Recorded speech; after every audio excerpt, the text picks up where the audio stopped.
शब्दांचे मोती व्हावे शिंपल्यात गोठून जावे, शब्दांचे मोती व्हावे शिंपल्यात गोठून जावे, भावाचे प्राक्तन तेही अक्षरात संपून जावे, अक्षरात संपून जावे.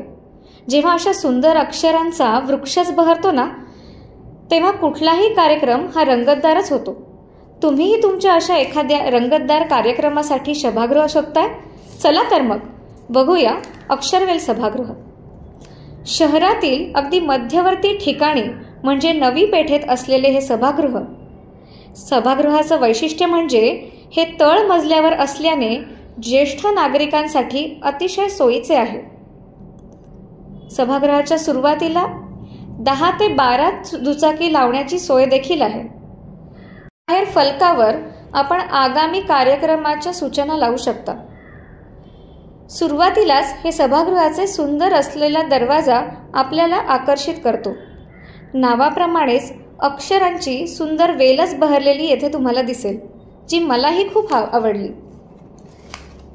60 ते 80 आसन क्षमता असलेले हे सभागृह मध्यम प्रकारच्या कार्यक्रमांसाठी अगदी योग्य आहे.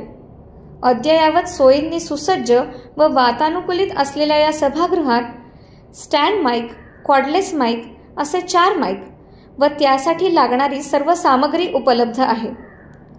येथे एक लहान वेशभूषा कक्ष देखील उपलब्ध आहे. तसेच कार्यक्रमासाठी ट्रे, दीप प्रज्वलन किट, रांगोळी किट, प्रतिमा पूजन किट, डेकोरेशन किट आणि सत्कार किट या सर्वांची सोय आहे. म्हणजे इथे कार्यक्रम करणं किती सोपं आहे, नियोजनाची कटकटच नको.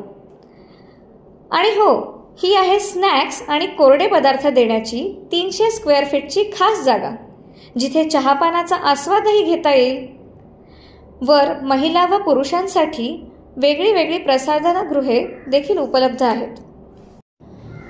हे सभागृह सर्व प्रकारच्या अभिजात, साहित्यिक, सांस्कृतिक, शैक्षणिक आणि समाजोपयोगी कामांसाठीच देण्याचे आतिश जैन फाउंडेशनद्वारा निश्चित केले गेलेले असून, याद्वारे मिळणारा पैसा हा संस्थेच्या सामाजिक उपक्रम आणि समाजातील वंचित घटकांच्या सबलीकरणासाठी वापरला जातो.